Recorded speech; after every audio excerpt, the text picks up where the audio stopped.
All right. Actually, one of my best friends. You have our undivided attention now. Oh, okay. Cool. Hi, everybody. Welcome to the March Arizona NORML chapter meeting. I am the executive director, Allison Stein. Joining us tonight, we have our vice president, Janae. Hey! We have AJ, our secretary. Woo-hoo! We have John, our comms director. Yay! Yay! We have our previous director, Peter Wilson. Woo-hoo! Legend in the house tonight. He was the director that dealt with the marijuana tax stamp back in the 90s. Nice.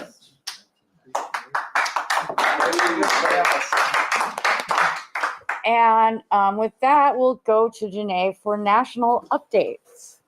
I was just told this 5 minutes ago, so I'm going to be short and sweet with it with the national updates. Got NORML.org pulled up, great resource, and I'll read some other ones. This was a pretty big one. On February 28th, Virginia lawmakers approve adult use retail sales bill, which is huge. Hell yeah. Members of the Virginia House of Delegates and Senate gave their final approval to legislation that would legalize and regulate the retail sale of cannabis for adults 21 or older. So HB 698 and SB 448 in Virginia. Good job, Virginia. Yeah, let's go.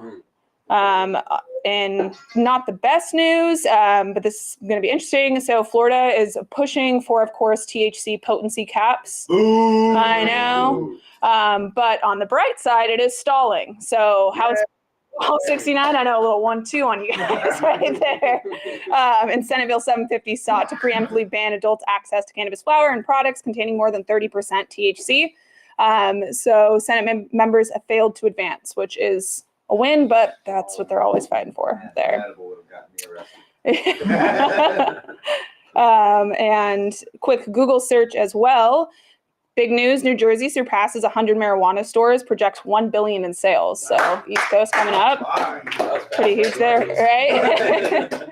And I know this is an election year, and Hawaii is optimistic about about legalizing recreational this year. So that's the one state that surprises me every single time I hear about it, that it's not rec there. Yeah, it's insane. Yeah, and let's see what I got here. It's a surprise, like a Maui Wowie. Yeah. It's like the same term like Jamaica. It's illegal in Jamaica. It's like what? Yeah, how? And I say this very calmly because we're all smokers. Mm-hmm. Dude, it's like the staple of the world. Jamaica. Seriously. Where'd you go? Jamaica, really? What'd you get? So weird. And it's totally illegal in almost every facet and form. Weird. It's insane. This is from Google search. There's a police bust an illegal cannabis grow site in Maine, seizing over 4,700 marijuana plants. Ooh. I know. And another state that's on the ballot this year, well, at least I think from this headline, John, correct me if I'm wrong, but is Florida on the ballot for a rec this year? So Florida has the Smart and Safe Florida Act, which you might recall because it's largely being led by True Leaf and is a lot like Proposition 207, except last I heard there was no expungement or social equity. So it's like they took all the things that we like and we're like, oh, we'll leave those out of this. Yeah, they did. Took what? Home grow out. Oh yeah, that's right. No home grow either. That's the other big one. Right. So they took out like All the best parts. of Yes, those it's all of the messed up stuff we always talk about, minus the good things that we like. Right. Leave it to True Leaf. Well, actually, it's up. I'm gonna to- Oh, I'm coming up, I guess. You're coming up. Okay, I'll hold on to the mic. What am I talking about, Allison? It's the expungement and the record Okay. keeping, yeah. Okay, so yeah, great big update. You've probably heard us talking about this for a long time because we've been talking about it for a long time. Many of you know we've done, I think, about 65 expungement clinics, a couple thousand expungements. Starting at the beginning of last year, there was a brand new and similar program that came online for Arizona, which is record sealing. A little bit different than an expungement, but can still get a lot of folks relief. So we wanted to help out with this. It's different kinds of limits that apply to it. For expungement, you all know it's 2.5 ounce maximum, up to 6 plants, and 12.5 grams of concentrates, I think, and paraphernalia. So this can reach a lot more people. The relief's not quite as sweeping. But what we've done and been talking about for a long time is trying to roll out and do a similar thing for record sealing like we did for expungement, namely having not only clinics, but also this easy to access, easy to use technology that's available on our website, or at least a website that will let folks handle all of this through a Google form kind of a setup. So Julie Gunnigal, our legal director, shout out Julie, couldn't make it in the house tonight, but Is she hanging out with Potato? I'm sure Julie is She's hanging out with her kiddos. and Potato. Potato's one of the kiddos. So, but while I was out having fun this weekend at the Oddities event down in Phoenix, Julie was hard at work over the weekend doing coding to get our Google Form situation all set up. So record sealing is now live. If you know anyone who wasn't eligible for expungement, or if you yourself might be someone who wasn't eligible for that but wants to get their record sealed, reach out to us and let us know. We'll get you in touch with Julie and be able to help out with next steps. No, next part's both of us. Next part's both of us will be home. Bull crap. Bill stuff now? Yeah. Okay. Okay. You beat. All right. And with that, we're going to talk about the bills that we have remaining. Yay. There are some good ones. Oh, yay, we have a board member. There's Ari. Hello. Hi, welcome. Shout out to Ari in the back, our director of Civic engagement. Many of you may know her from Mita. She's been on our team doing great work for quite some time now. Happy to have her in the house as well. So with that, Allison, you want to go ahead and take it away with bill discussion for what's remaining and what's no longer remaining? Yeah, we the two bills that were twins that we were really concerned about was rated the 207 fund for community colleges, and actually rated rural police departments too. It was HB 2452 and SB 1076. They died. So yay! Yeah, this is good news. And a little bit more detail, what this was going to do was take a top line item off of the 207 fund. You know, all your 16%, you go to dispensary, you pay 16% taxes. Most of that money goes to community colleges. More money goes to the first responders, fire departments, certain police departments, sheriff's departments, et cetera. In addition to the Justice Reinvestment Fund to give back to communities that have been disproportionately impacted by our war on drugs. What this bill was going to do was allow the Department of Health Services to make unlimited grants to law enforcement agencies, conceivably potentially leaving nothing left over at all for community colleges, nothing left over for fire departments, nothing left over for justice reinvestment programming. So obviously really concerning. We made, I think it was about 60,000 phone calls for Proposition 207 and spoke with voters all over the state back in the fall of 2020. And the number one thing that we heard from voters was like community colleges need to get more funding, and that's why I support this bill. So this was a real attack, I think, on Arizona voters and what their intention was when they supported Proposition 207. In addition to just, again, having a blank check for law enforcement, I know for myself, I don't want to see the money that I spend at a dispensary going to police to put consumers or, home growers who go a little bit over the limit accidentally behind bars. So very, very big concern with this bill. We're really happy to see it dead. And Allison, you want to hit the next one? Yeah, with that, we have two bills that are remaining. We'll go with 1186, which is a hemp bill for Delta 8 and hemp-derived cannabinoids. As I like to put it, this is the go to concerts and get THC seltzers bills. Bill, if you go out to music venues now in New Orleans, I think at a variety of them in Minnesota and other states that have adopted similar legislation, you can buy seltzer drinks, beverages that have been infused with THC.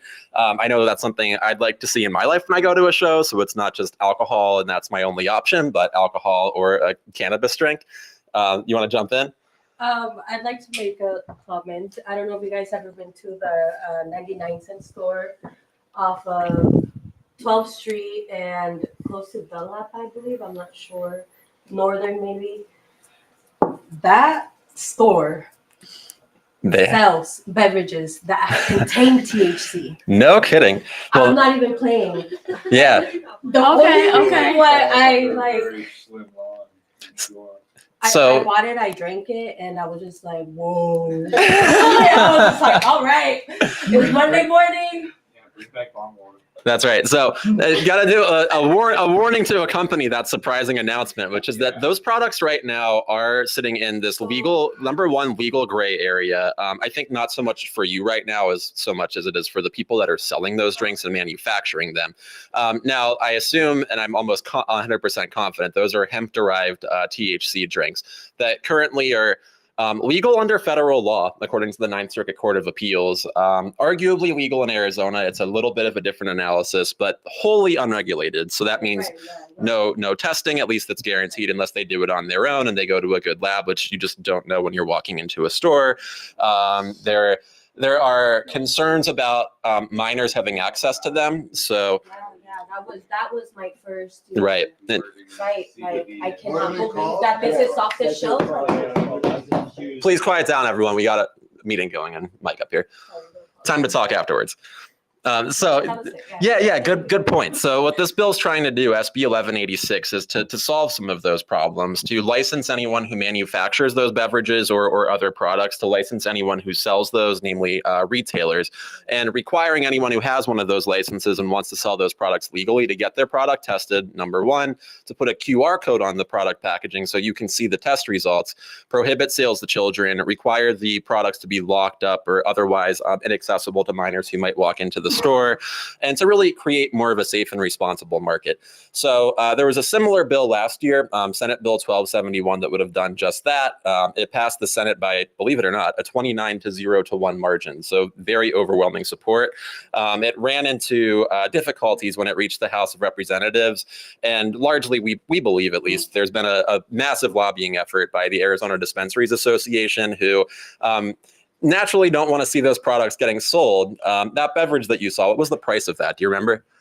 Probably $1.99. For how much? Or $1.29. For like 10 I'm not sure. 10 milligram drink or something like that? Yeah. She said about $1.99 for a 10 milligram I'm drink. Definitely, well, now that we're talking about it, I'm definitely gonna go check it out after this. That's right. So You know, I mean, the because- products are out there. I mean, I remember Yeah. a little while back, somebody brought me a soda from Colorado. Mhm. It was called Bomb Water. It was great, something, whatever it was. But they were full THC driven. right. And so I think it's good for consumers to see those products out there, but in a regulated environment where we know what we're putting into our bodies. So that's why we support this bill. This year, the Hemp Industry Trade Association admirably wants to regulate the hemp industry more, in line with what consumers also want to see. So we're hopeful about this bill. It did clear the Natural Resources, Energy, and Water Committee earlier this session, I think last month. So it's cleared rules at this point too. What we're waiting for now is it'll be a final read and then a vote on that bill over in the Senate. If it passes, and different than most of the bills we talk about, and some of you know from regularly attending, for most marijuana bills, it's hard. You've got to get a 75% support and supporting vote in each chamber. This isn't a marijuana bill, it's a hemp bill, which means it's just a 51% margin. So overwhelming, virtually unanimous support last year. We're hoping for at least a 51% vote this year, get it over to the House of Representatives and try to finish the job. So that's a little about 1186, and I'll let Allison talk about HB 2451. A bad bill that is moving along is HB 2451. It's not really a bad bill. I mean, we don't want advertising to children, but it also limits billboards by rehabilitation, clinic, like rehabs and places like that. Parks, I think. Parks. It just limits it a lot, and I feel it's a little bit unreasonable. Also, it makes it so that you need to have a medical or a marijuana license to market paraphernalia. Yep. Which kills smoke shops out now. Which some smoke shops really don't advertise, No, it's all. but some of them do. So I think there's a question. I think if you It's a like, window shop.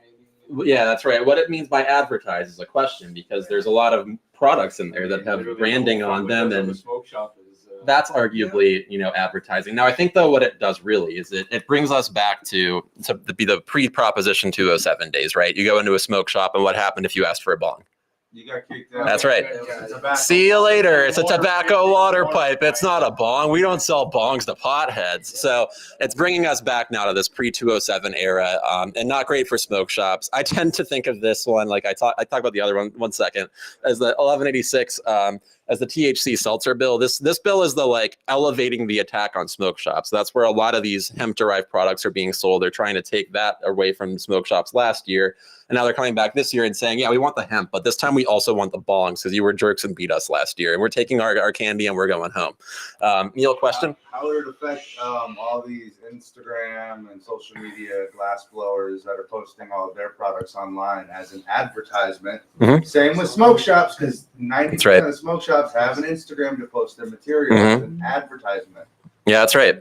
Ironically, the Freedom Caucus is all up on that one. The most far. The most conservative far right. One of their representatives, Representative Culloden, made that point in third read. It's still past third read, but the entire Freedom Caucus voted against it. So, I mean, there's that. And Neil, I think what that would do is it would be the same as the water pipe route. You know, they have to say we got this brand spanking new water pipe for tobacco, and boy does it rip. But wouldn't that still be considered paraphernalia? Well, I think that's what people got around it before, right? And you Yeah. still see that for some of these national outlets that market like edible infusion devices, right? It's always, this is an herbal infusion device. It's not marijuana. It's other stuff. Wink, wink, nod, nod. I can break things down into different details, and we can go back and forth on that. That's why we love you. I want to know. Truth though, it's all in the wording. It is. Yep. All How the is it wording. dictated? Yeah. How is it understood? Dissect it, read it. It's just silly to me though. I don't see bongs even advertised in dispensaries. I don't know what this is all about. Even the wholesale companies are warning pipes.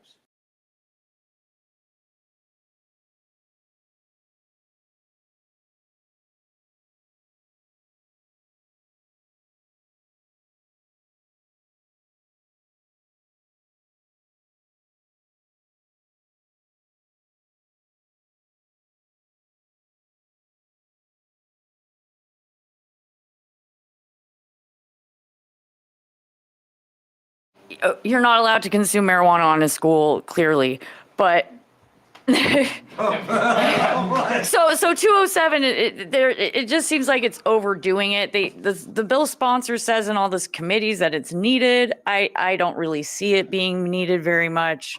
Yeah, so a little more about this one too. So in particular, what this bill does, it amends a law that's been on the books, I think for some time. And yeah, that's right. And the law has always prohibited marijuana from being possessed within a drug-free school zone and narcotic drugs from being possessed in a drug-free school zone. If you're a total legal nerd like I am, you know that narcotics, drugs, believe it or not,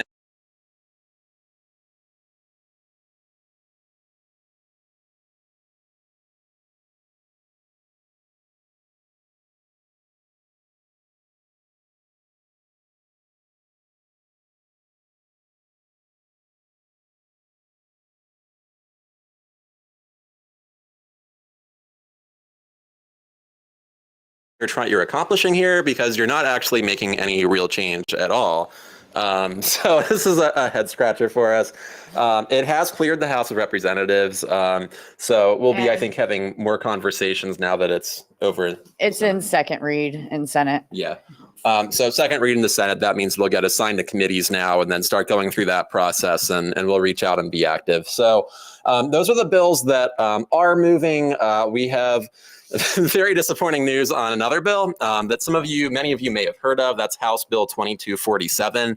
House Bill 2247, what that did was it was going to move control or regulatory authority over the marijuana industry away from the Department of Health Services and to a new marijuana regulatory board, number one. Number two, it was going to adopt a residency requirement, which makes it so any new owner of a marijuana establishment or a nonprofit medical marijuana dispensary has to be a resident of Arizona. Number three, the part that we were most excited about, is that it was going to create new micro licenses. That's right. And many of you who have been going to Lobby Week with us for years, looking at Neil in particular, knows we've been talking about this for how long? For years, I think now. Yeah. At least since the 4 years that I've been going, we've been talking about wanting to get it done. Yeah. That's right. It's every year. It's almost every meeting I think that we do. So we were very excited to see the legislature actually taking that idea this year and moving it forward. This last month, it had its second committee hearing in, I believe it was, appropriations. This was double assigned. So it was assigned to Regulatory Affairs Committee in addition to the Appropriations Committee and also the Rules Committee. So it cleared the Regulatory Affairs Committee and then sort of ran into a gauntlet once it reached the Appropriations Committee where it met its end. So I would say that a number of people who did vote no on that bill still expressed a variety of positive remarks about micro-licensing in general, which is, I think, a positive outcome. They just had concerns about the process and some of the particular provisions that were in the bill. So positive silver lining is that it finally got introduced this year after many years of us talking about this, and it cleared one committee. And then the negative news, obviously, is that it ran into a hurdle it couldn't overcome in the Appropriations Committee. But we've been on this for many years. We're going to continue staying on this issue. We think it's one of the most important issues that consumers face, whether you're someone who wants to, that's right, start a business yourself, or if you're someone who wants to have more options of places to shop. So more products that are available, more competition, so people have a reason to lower their prices for you. Yeah. Lots of good reasons to support that, and we're going to keep drumming away on it. But that's what happened with 2247. Any comments you want to add, Allison? No, I'm excited to talk about the next bill. HB 2770, which is interstate commerce and delivery from offsite locations. That's interstate commerce if we ever go, if federal law ever changes. There's also Oregon, Washington, and California that already have laws like that. And then I think it's just good policy because if we do open up federally, we don't want to be left behind, and it will be good for the market here. So what you're telling me is when it opens up federally, we can ship it across state lines to legal states. We might be able to. Or we can the governor needs to That's the twist. I think it was 2018. They lifted that by federal laws through some twist that. The twist is this. It's that it requires an interstate compact. Yeah. So it's not as simple as the federal government does it and then it happens. It's the federal government does it and then our governor can enter into other agreements with other states to allow it. Now, you might be thinking that's a stupid thing to do. I think there are multiple sides to this because Arizona consumers, I think, for example, we don't want to race to the bottom where everyone starts manufacturing cannabis products and cultivating cannabis in places that have the worst testing laws in the country. And then they get to ship all of those products to wherever. And now, we don't have Arizona testing, which honestly isn't good. But who knows? Maybe someone will find a worse way of doing it and we'll have their stuff. So we can start shipping sell it in an Arizona dispensary. That's right. Greg in the back saying we could ship California, Oregon, and saying approvingly that we can ship California, Oregon, and Washington cannabis here. And yes, that's right. And I think there is a big opportunity too for Arizona as a real cannabis capital in the West, just given our location, all of the sun that we get, our proximity to not only California, but to Las Vegas, to Colorado, to New Mexico, where there's legalized cannabis as well. I know I, for one, would love to see that happen. And I think this bill's a step in the direction, even if not a perfect one. And it also does delivery from offsite location. Meaning that it wouldn't have to go through a dispensary. Some people have cultivations right in their backyard or production sites right in their backyard. So it would make it so that they could go straight from a production facility. Yeah, or a cultivation. Yeah. Which just slightly opens up delivery. It's just a But the dispensers are going to jump right into that mix too. So they're actually not too happy about the bill. No, as soon as there's a free market on that one, they're going to be like, oh, we're going to need a driver. You're not wrong. That was a big debate during 207 amongst the dispensaries too. That's right. Going to be the first ones to jump into that. Curaleaf and True Leaf.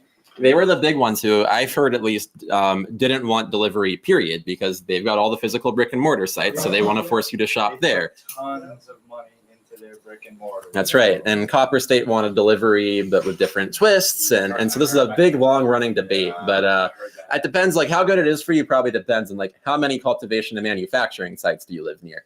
But I think where these benefits could be multiplied is, let's say next year there's a micro licensing bill that gives people a cultivation license or a manufacturing license, and people can also do deliveries from those sites to you. Now you're looking at, really, significant benefits. So we're excited by this one. And I think that's it for political updates. I think so too. And Question in the back. Just a quick update, there is a new Rolling Stone article that talks about the huge amount of drugs being passed around in the Trump White House. Huge amounts of speed and opiates and antidepressants. Right. And apparently they were passing those things out like M&Ms. Ronnie Jackson. That's right. I saw that earlier today. Really? The White House physician was prescribing fentanyl and all this stuff. Oh, Yeah. Jesus. And AJ, you don't need to come up? Okay. All right. And then we have events. We have Earl Cup in like 2 weeks. We would like to thank Jim for letting us use his spot, and Jay. Just thank all of Earl Cup. Thank you. We love you, Jim. We love you, Jay. Mita is looking for locations, so they're going to be shuffling around for a while. Don't know where they're going to be, but they're usually I have no idea. And Can of Friends, which got moved to Monday, so it's been kind of hard for me to get there. Yeah, I know. Yeah, I missed that one a lot apparently in a short period of time. Holy cow. And our Tucson chapter meeting is on Thursday for people out in Tucson. So you folks in the camera. other than that, I think we're done. Does anybody have any events or anything they'd like to share? Oh, wait, you have trivia. Bunch of blues coming up. Yeah, last month somebody complained that we weren't playing our trivia game, so I have a couple nice stash jars here to give away. And tonight's subject is oakum. When we used to play this game talking about the historical uses of cannabis, nobody ever knew anything about oakum. Oakum is a waterproofing that is made from the cannabis plant. And it's a lot like fiberglass. It starts with a mat or a mass of very fibrous things, and then it's smeared with something gooey to hold it all together. It's been used since prehistoric times. Ancient seafaring people, whether it was the Chinese or the Vikings or the Spanish and the Portuguese, all used tons and tons of oakum to waterproof their ships. And so they traveled with big bags of cannabis seeds, because whenever they got to what their destination was and needed to repair their ships, plant a big crop of hemp and boom, you've got new sails, you've got new ropes, and you've got new oakum. Okay. During the 1800s, the largest consumer of hemp rope